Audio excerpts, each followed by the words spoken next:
I'm Dan, this is my shop, and after I made this accessories box, a lot of people were asking, well, what kind of accessories do you need for the Shaper Origin? Obviously you need bits, you need double-sided tape, those things go without question. But what's really gonna help you out is if you get the following accessories before you get your Shaper. Number one, you need some calipers. Now notice, I didn't say expensive calipers, just some calipers that allow you to get to that certain depth when you're cutting out whatever on your work surface. You want to make sure you know what that depth is so you can come just shy of that depth, and then you can either just pop it out and clean up those edges or sand the backside and get whatever piece that you want. If you're new to CNCing, these are critical to make sure you have the right depth.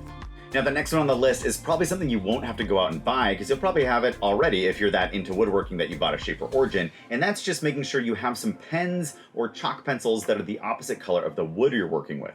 So for instance, if you're working with walnut, you want one of these white charcoal pencils because it's going to help you identify a mark that you make on the Shaper, because oftentimes you're going to be designing right on this thing. And even though the camera on the backside is good, with pencil you might lose that, especially on darker woods. On lighter woods, pencil tends to work just fine, but you might grab yourself a Sharpie and just be able to mark that so that, for instance, if you make a circle with a radius, anything like that, you can make sure to identify where your mark is so that you can land whatever cuts you have in just the right spot. Since this thing's all about precision and you want to make sure that you are having as precise a cut as possible.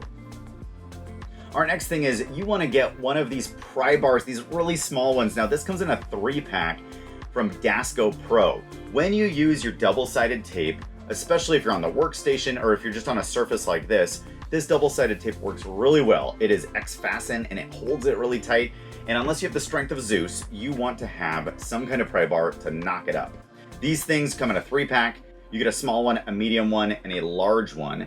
And those work really well to pop up whatever you're working on really quickly.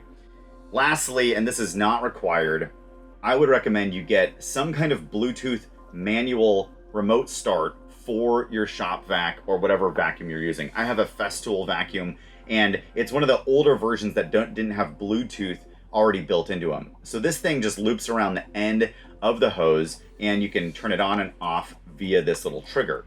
The reason that's so helpful is because you're often going to be working at the Shaper and maybe increasingly going down different depths with the router, and you want to make sure that you can turn it on and off in case you need to check things, adjust things, do anything like that. So rather than having to go back to your vac and forth, back and forth, etc., until you're exhausted, you want to make sure that you have some kind of remote trigger. There you go. Those are my tried and true accessories that you want to get for the Shaper Origin when it's right out of the box. Now, of course, there's plenty of bits, all that kind of stuff that you might want to get, but I'm not going to cover that here because there's other videos that cover bits and they're much more knowledgeable about those than I am. But as someone who has had a lot of fun with this thing, these accessories will make your work that much better.